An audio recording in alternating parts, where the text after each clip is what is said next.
All right, guys, let's get into it. So, I feel like this one right here is going to get me some hate, but I wanted to talk to you guys about the dangerous side of AI. And I want to preface this by the fact that we use AI every single day in my business. I use it in my personal life.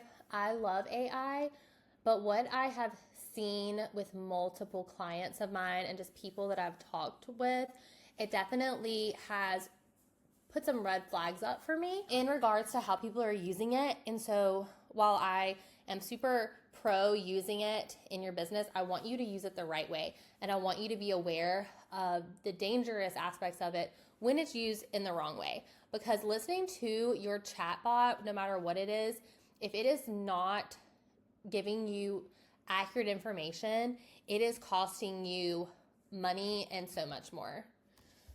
So what we hear quite often is, well, ChatGPT told me to do this, or I'm using ChatGPT to do that. And I hear it literally so much daily. But I want to say this in the most loving way possible, that this is becoming a pattern that is not healthy. And I'm going to explain to you why it's not healthy.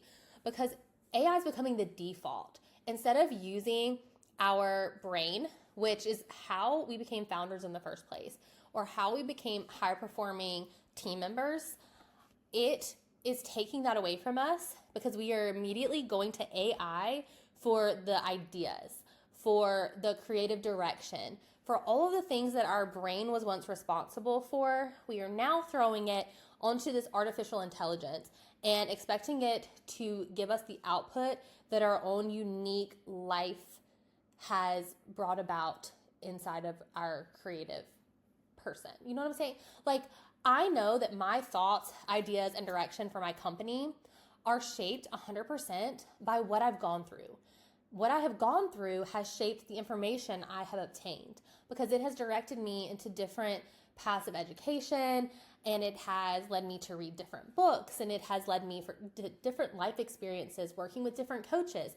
If there was somebody sitting next to me that was also running the exact type of agency, theirs would look much different because they've lived a different experience. But if we both went to AI and had AI be responsible for our thoughts, for our creative direction, for our product descriptions, it would be very similar. And you've probably seen this online where you can spot a ChatGPT image that's for a promotion a mile away because they all have the same types of things. You can likely see multiple characteristics that are similar between the writing styles, right? If somebody's using ChatGPT and another person's using ChatGPT, even though they may have fed it their brand voice, it still is putting out very similar stuff. Versus if those two founders had used their own brain power first, this would be a completely different experience. And so what a lot of us are doing is we're asking chat, what do I post next? We're asking them to design our email as far as what is being said, our subject lines, we're outsourcing the strategy, which should be coming from our own brains. We're outsourcing the strategy into AI, and it is slowly but surely wrecking your business. I have seen this. I know 2 clients for just jump out in my brain as people who I have watched them slowly deteriorate their business because they are relying so much on AI. And I have tried to get them to see that it is creating a major issue for them, and they just don't want to see it. So I'm hoping that instead of getting defensive by me speaking on this, that you will just take a moment, let your guard down, and just hear what I have to say. Because again, I am not anti-AI. I am pro you being successful. And we're going to figure out how to do that together. So again, it is not at all about using AI. It's how it's being used. Because if you put bad stuff in, you're getting bad stuff out. Because AI is only as good as the prompt. And the problem is most founders do not know how to properly prompt their chats or AI system that they're using. Because you could give it a vague prompt like, give me ideas to get more sales. You're going to get just this generic list, marketing tactics that work across industries that have zero context to them. They're not going to be like any deep strategy. Okay, they're going to be very surface level, and they may or may not work. Odds are they're not going to work for your particular business, or at least not work as well as if you had prompted it something different. So instead, you could say something like run a funnel analysis and give it step by step. This is where the customer would start with me. This is where they end up. These are all the layers I have. What information do you need from me to get a clearer picture of my funnel before you do a funnel analysis? That is going to be so much more beneficial to you, because if you listen to our last episode, we were talking about funnels, and we were talking about how you will often, if you can be a detective, you can find out where in the funnel you have a leak. And chat can help you. If you prompt it correctly, it can help you figure out where the leak is. And then you use your brain that God gave you and all of your life experiences and all the knowledge that you hold and all of the fact that your ideal customer avatar literally sits in the middle of your brain. And you figure out how to stop the leak. Because AI doesn't fix a lack of clarity, it only amplifies it. Because when you are just putting in these generic things because your brain is so scattered because you are flailing, it is going to give you the same type of results. Just flailing, just pulling things out of thin air. And again, yeah, some of them are going to work. A lot of them aren't. And I want every move you make to be so strategic in your business, because the more strategic the move is, the more revenue it will produce. Because with AI, like if you don't know what to ask, you don't know what kind of answer you're going to get. Fundamentally, AI is designed to agree with you. That is why there's been so many issues raised, because like teenagers can go to chat with an issue of self-worth, and it's going to validate to them that they shouldn't have positive self-worth. Same thing as a business owner. Like you could go to them and be like, I don't think my ads are working. And it will say, yeah, it's not working. When in actuality, it is working. You are not prompting it correctly. Therefore, it cannot give you accurate information, because ads across all different types of businesses are going to be so different. Without chat being told a prompt that is specific to your business, it cannot give you factual data. So, important to remember, AI built to be powerful. It is not built to be confrontational. I will tell you, like even with my personal stuff, when I'm like using chat for my personal life, I am all the time asking it, are you sure you do not have a bias when you tell me this?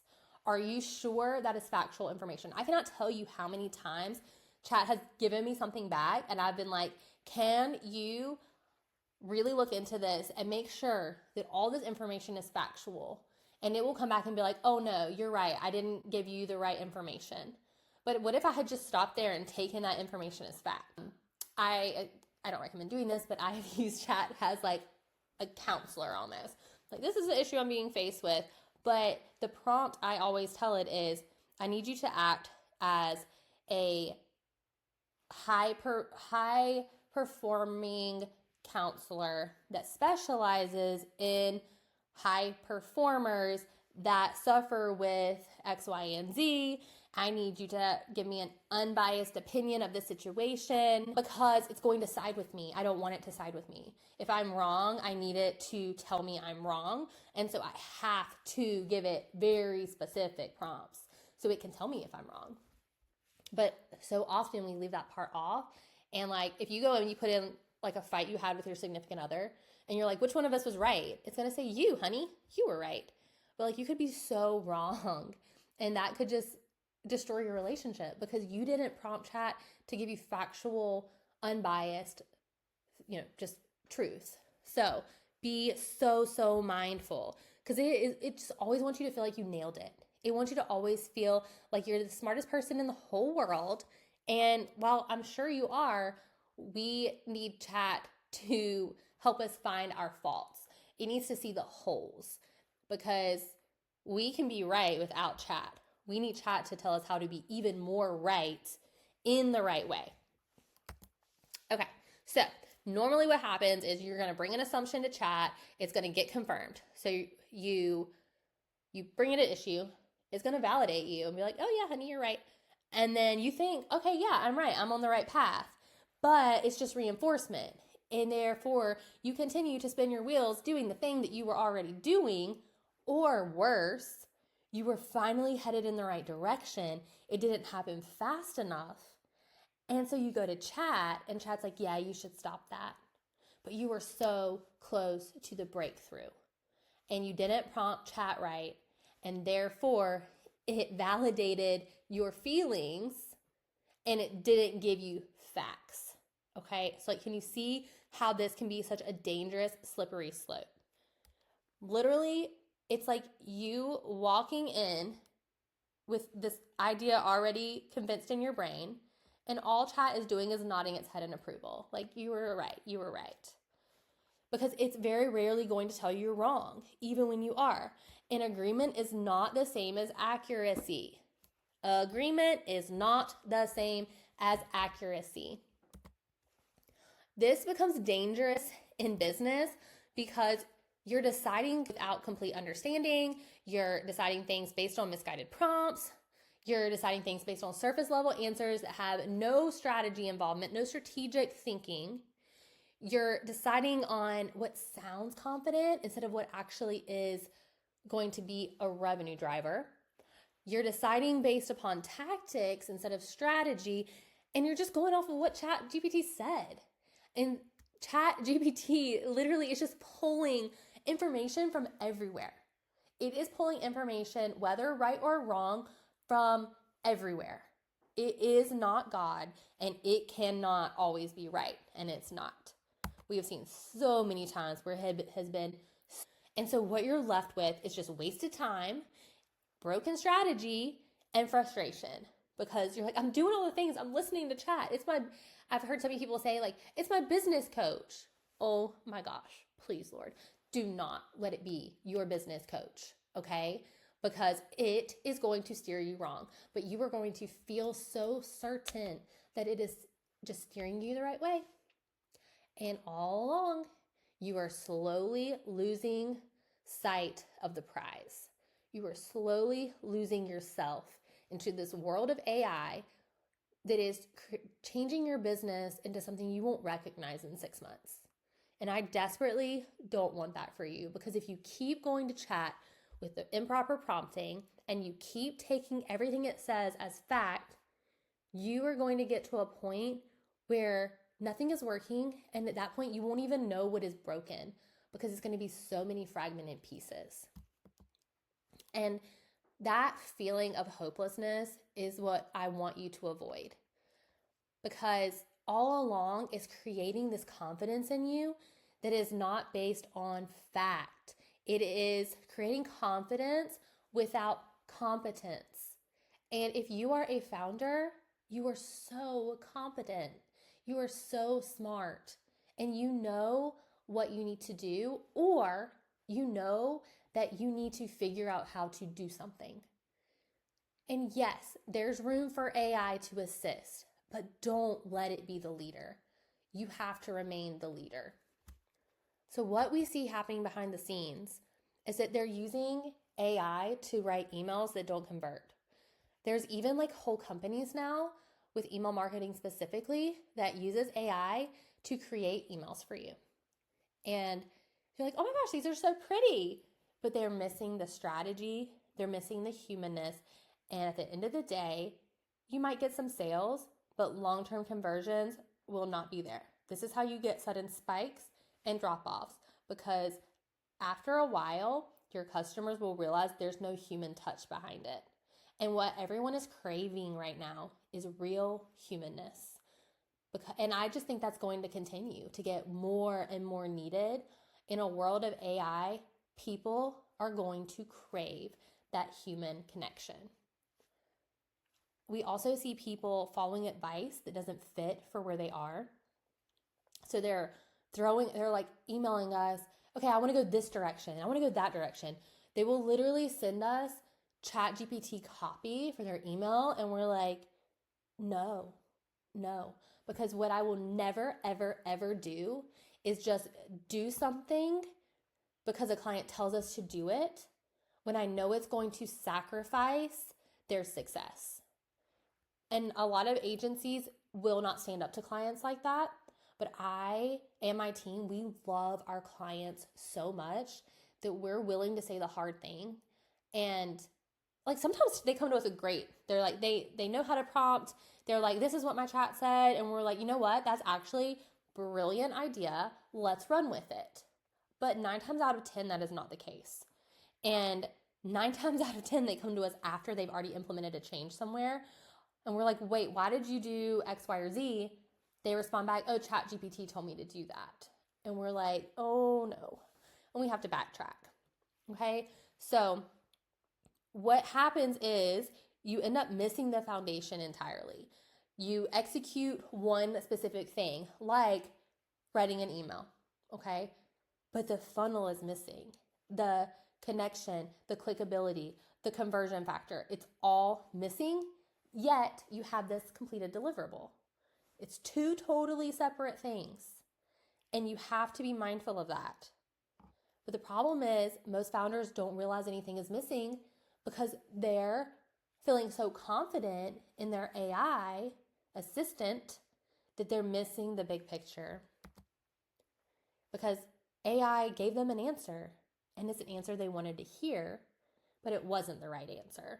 And there's a difference, and it will absolutely cost you money and eventually your business. So what is AI actually used for then? Because 100%, we are not anti-AI over here. We are pro-strategy.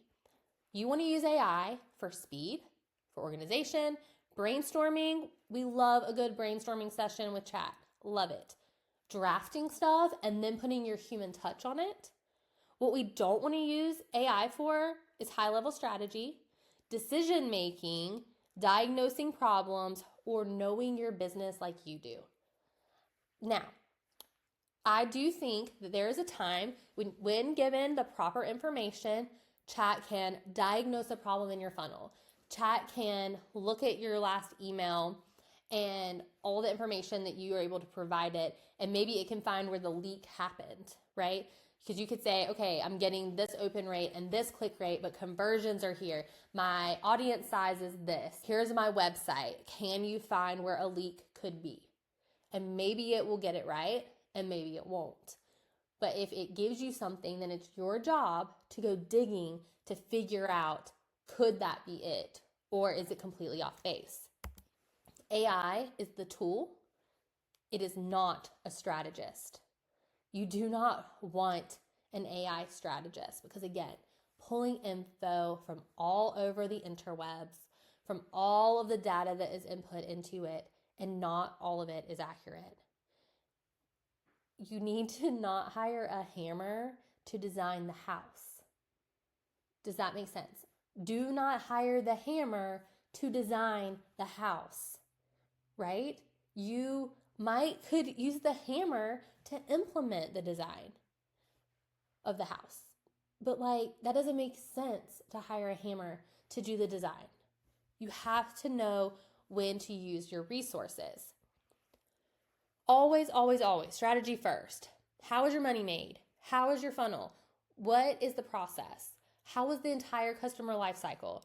And then you can use AI to execute it faster, but you don't ever want it to make the decision for you because the goal with AI is not to replace human thinking.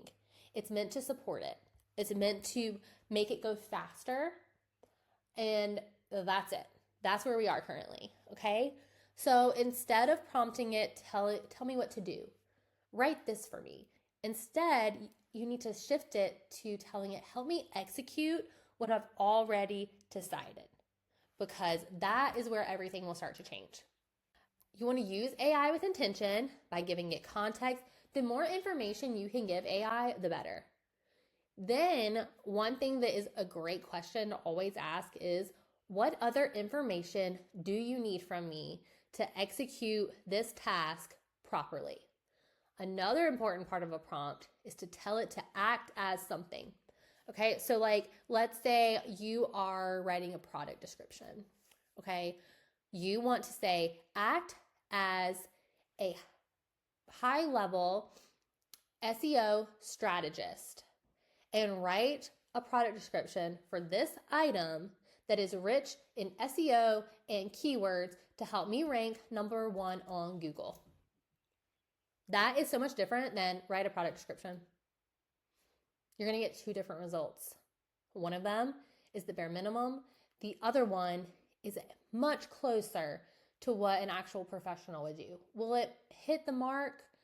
Not at the same level as what a human brain that specializes in this could do, but it will be so much closer with the proper prompt.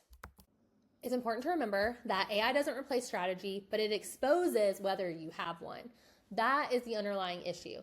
It is going to eventually show up. It's not going to show up today, but it might show up in a month. And by that point, it's going to be so broken you don't know how to pick up the pieces. So here's some examples of asking it this, not this. Don't ask it, my email didn't do well. Can you tell me why? Instead, you say, here's campaign data. Open, click, revenue, list size, break down what likely impacted performance and what I should test next. Or don't tell it sales are slow, what am I doing wrong? Instead, you say, given my traffic, conversion rate, and AOV, where is the most likely bottleneck in my funnel? And again, we are going to give it the beginning of the prompt, act as a specialist in whatever it is that you're asking it. And we're going to end the prompt with, and tell me what else you need from me to give me the most data-driven, factual answer. You can also, instead of saying, is this a good product or is this a good product description, you could say, what type of buyer would this product appeal to and what messaging would convert each type? Or if you have a specific product, you're like, okay, this is my ideal customer avatar, write a product description that will make them want to make the purchase. Instead of saying, should I run a sale, say, what signals would indicate I need a conversion-based promotion versus a demand generation strategy? Do you see the difference there? Instead of saying, why isn't my website converting, say, audit this product page for clarity, trust, urgency, and friction. Where would a customer hesitate? That is going to give you way better results than why isn't my website converting? And then what chat's going to tell you when you say that is, you're right, it's not a converting website. You need to do this, this, this, and this, which may not be what you need at all. But when you give it more depth to the prompt, it can give you a lot more specific, tangible things that you can actually implement that make sense for what is currently happening. Instead of saying, my posts aren't getting engagement, what should I do? You say, based on my brand and audience, what type of content would build demand versus just engagement? So I hope this has opened your eyes, maybe made your brain think a little bit about how you're currently using AI in your business, where you may need to pause on it, and how you can elevate it. Because at the end of the day, AI is designed for us to get our time back, but we don't want to get our time back and at the same time sacrifice our business in the process. So we'll chat again soon. Love you. Bye.